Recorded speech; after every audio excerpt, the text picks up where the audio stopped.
May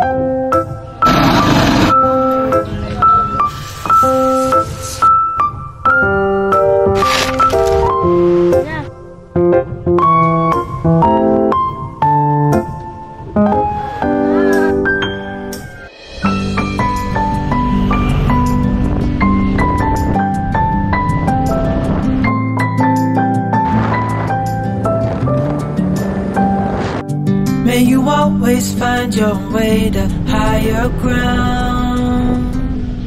May you always keep held up high.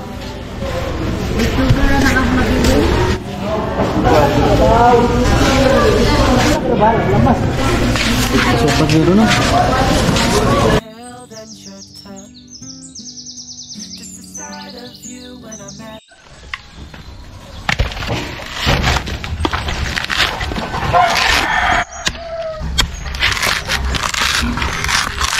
Gawa.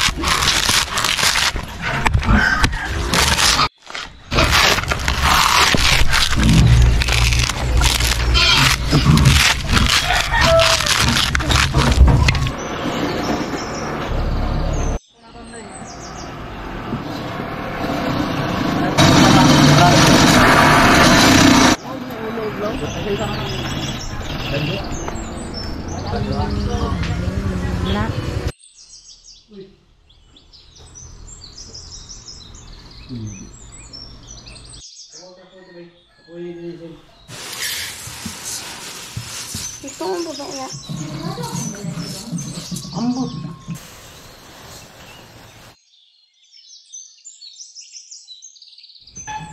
Magbisaya o magtagalog? Magtagalog na lang para makasabot ang mga Tagalog. So, for today's video ay andito po ako ngayon magluluto. O alam kong hindi kayo sanay na nakita akong magluluto, 'di ba? Kasi ako hindi din sanay. Pero sa ngayon mga ka-love ay dahil it's Holy Week. So, syempre, yan po ang paniniwala po sa mga Katolik po at sa mga paniniwala din po ng ating mga ibang relihiyon ay nirerespeto din namin. At sa ngayon po, dahil namatay po si Jesus at ngayon po ay maghahanda kami kasi dito sa amin mga ka-love, like sa Catholic, so syempre talagang isinasagawa talaga ito kapag Holy Week po.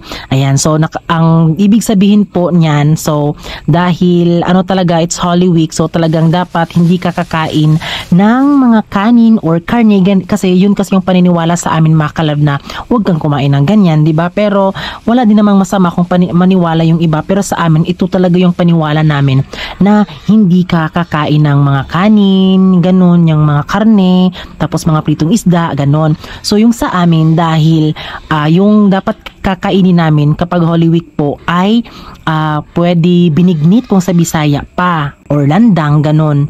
So sila Mama Inday po ay nagluto po sila ng binignit at sila Mama Bibi at sila Ate Geraldine. So syempre kami na tatlo magluluto ng binignit, diba? Kaya naisipan namin po na magluto na lang po kami ng biko. Ayan, ewan ko sa Tagalog kung malagkit ata, diba? Kaya ayan po, nakikita nyo po, pinipiga ko po ng maayos po ang mga anong tawag dito, itong niyog po. Ayan, kaya hindi ako sanay mga ka-love na parang nagluluto ako, diba? Kasi alam nyo na si Francis naman nagluluto. Pero actually ako, marunong talaga akong magluto. Hindi ko lang talaga pinapakita sa inyo.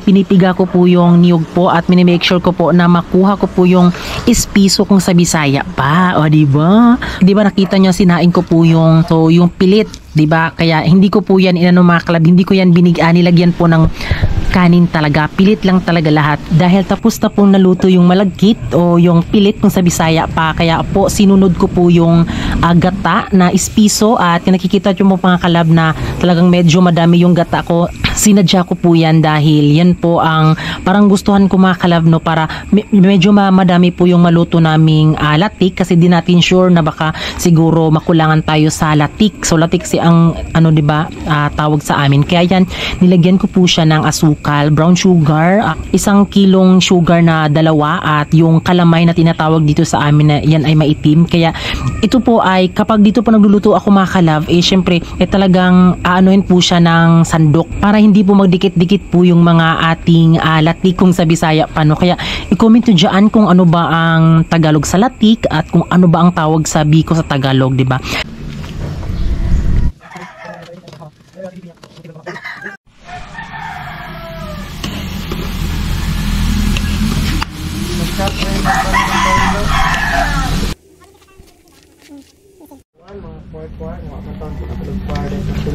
So kailangan siyang sandukin para hindi siya tumigas, 'di ba? At para hindi kumukulo at hindi masayang yung latik niya.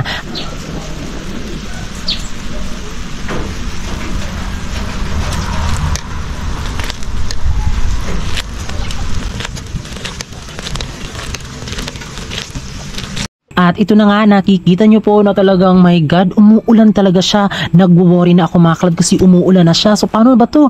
Kaya dahil sa kahoy-kahoy lang kami mga kalab, no? So kahoy kami, kaya tinakpan ko na po yung kahoy kasi medyo lumakas talaga ang ulan at hindi kami nag-aano ng gasol kapag may niluluto kami, 'di ba? Kasi sa gaya ng biko, 'di ba? So, sobrang tagal niya maluto mga kalab ng biko. So yung inaano lang namin sa gasol is kapag mag-init or magluto ng kanin, ganun lang.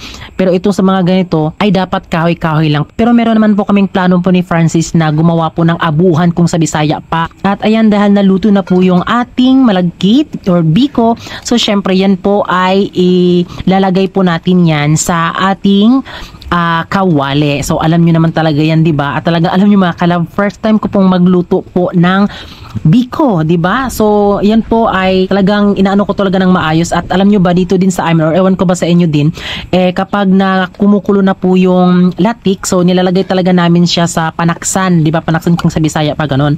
Para syempre para mailagay din po kunwari kung kulang sa latik, ayan. So iniisa-isa ko po at dahan-dahan ko pong nilagay po yung biko para syempre mas maayos siyang malagyan po ng mga latik. Kasi alam nyo, talagang yung binili namin is 2 kilo po, ay 2 or 3 na pilit po, at talagang napuno talaga ang kaldero mga kalab. So okay na kahit hindi siya lagyan ng bigas, pero dapat, di ba, lagyan siya. Pero sa akin, hindi ko na siya nilagyan mga kalab kasi gusto ko na talagang alam nyo, biko lahat yung makakain namin. At nakikita nyo naman mga kalab na talagang inaano ko po siya para mas maging maluto. At medyo kinakabahan ako kasi diba ang titikim niyan mga kalab is marunong magluto.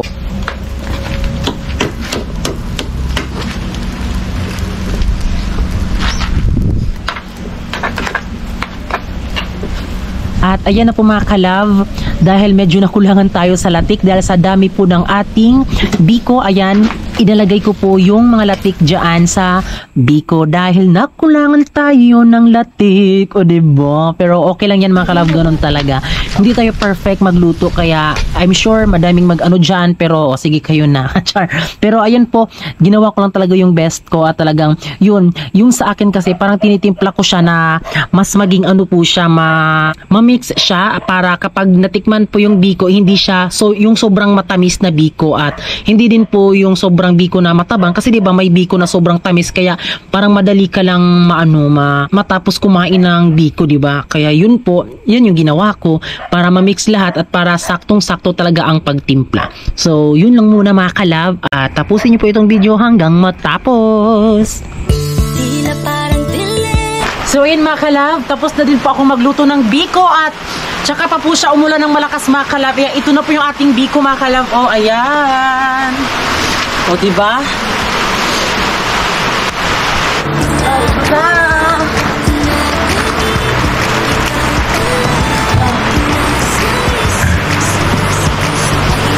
Oh my God mga kalab, tapos na rin ako magluto ng biko.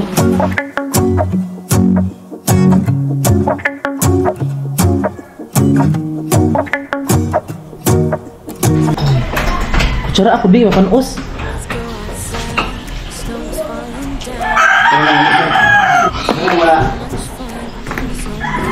It's the size as me, with a smile as quirky as mine. We're holding hands to keep each other warm while we stand and watch a choir performing all the Christmas songs that we love.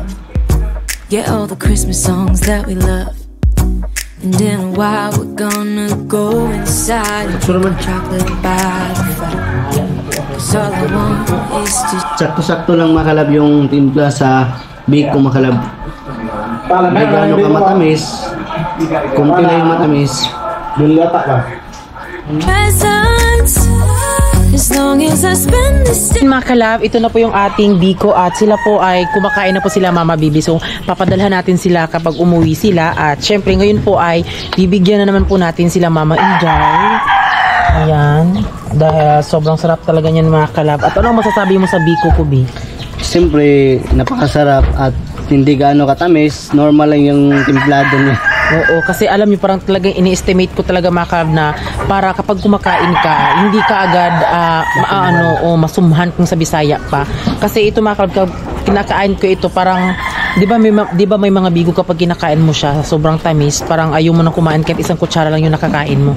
Kaya ito talaga mini-make sure ko talaga siya na maluto. At alam niyo mga kalab, first time ko pong magluto po ng biko. Yes, so first time po mga kalab. Marunong naman talaga akong magluto mga kalab. Kaso nga lang medyo may mga times lang talaga na hindi na ako nagpapaano kasi 'di ba baka ma-judge ako. So ayan, at ito po meron pong binigay si Mama Bibi sa amin mga kalab. Anong tawag nito? Saging na ginataan. Saging na ginataan. So ibibigay natin to ila Mama Inday. Toast, baby, with you. Thank you.